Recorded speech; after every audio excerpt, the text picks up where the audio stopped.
Hello friends, welcome to Jeevanya's kitchen. Friends, இன்றைக்கி நம்ம ரொம்ப சிம்பிளான முறையில் கேரட் வச்சு ரொம்பவே ஹெல்த்தியான ஒரு ட்ரிங்க் ரெசிபி எப்படி செய்கிறதுன்னு பார்க்க போகிறேங்க. குழந்தைங்கள்லேருந்து பெரியவங்க வரைக்கும் எல்லாருக்குமே ரொம்ப பிடிக்கும். இது எப்படி செய்கிறதுங்கிறத பார்க்குறதுக்கு முன்னாடி நம்ம சேனல் ஜீவன்யாஸ் கிச்சனை மறக்காமல் சப்ஸ்கிரைப் பண்ணி பக்கத்தில் இருக்க பெல் சிம்பிளையும் கிளிக் பண்ணிக்கோங்க.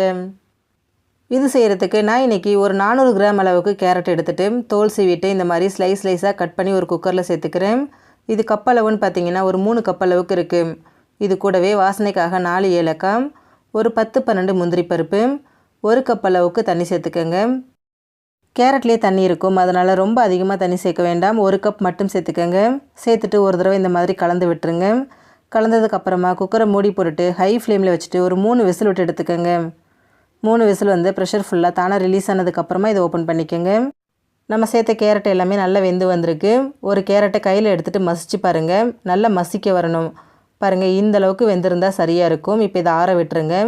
இது முழுமையாக ஆறினதுக்கப்புறமா இதை அப்படியே ஒரு மிக்சர் ஜாரில் சேர்த்துக்கோங்க. சேர்த்துட்டு தண்ணி எதுவும் சேர்க்காமல் நல்லா நைஸாக ஃபைன் பேஸ்ட்டாக அரைச்சி எடுத்துருங்க. பாருங்கள், இந்த அளவுக்கு நைஸாக நல்லா ஸ்மூத்தாக வந்திருக்குன்னு. இப்போ இது அப்படியே இருக்கட்டும். இப்போ ஸ்டவ்வில் ஒரு கடாய் வச்சுட்டு அதில் 3 கப் அளவுக்கு பால் சேர்த்துக்கோங்க.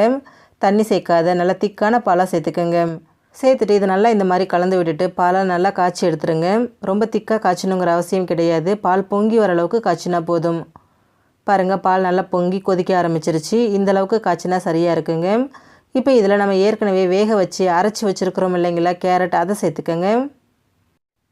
சேர்த்துட்டு இதை நல்லா கலந்து விடுங்க. கொஞ்சம் கூட கட்டிகள் இல்லாமல் நல்லா இந்த மாதிரி மிக்ஸ் பண்ணி விட்டுருங்க.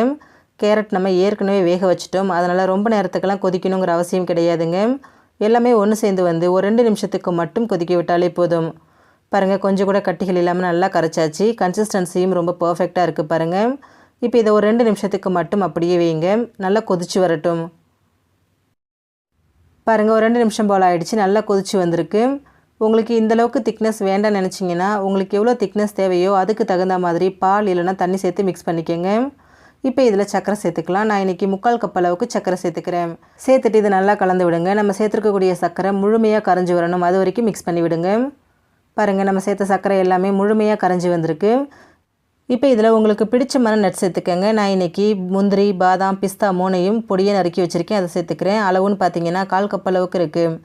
சேர்த்துட்டு இதை ஒரு தடவை கலந்து விட்டுருங்க. கலந்து விட்டுட்டு இதை ஒரு 2 நிமிஷத்துக்கு மட்டும் கொதிக்க விடுங்க. பாருங்கள், ஒரு 2 நிமிஷம் போல் ஆகிடுச்சு. நல்லா கொதிச்சு வந்திருக்கு. இப்போ இதை நம்ம ஸ்டவ்லேருந்து எடுத்துடலாம். ஸ்டவ்லேருந்து எடுத்ததுக்கப்புறமா இதை நல்லா ஆற விட்டுருங்க. ஆறினதுக்கப்புறம் அப்படியே சர்வ் பண்ணிக்கலாம். அப்படி இல்லைனா 2 மணி நேரம் ஃப்ரிட்ஜில் வச்சுட்டு சில்லுன்னு சர்வ் பண்ணிக்கலாம். நல்லா ஆறி வந்திருக்கு. இப்போ இதில் சேர்க்குறதுக்கு நான் கொஞ்சமாக சப்ஜா விதைகள் எடுத்து ஒரு 10 நிமிஷம் ஊற வச்சுருந்தேன். நல்லா ஊறி வந்திருக்கு பாருங்கள்.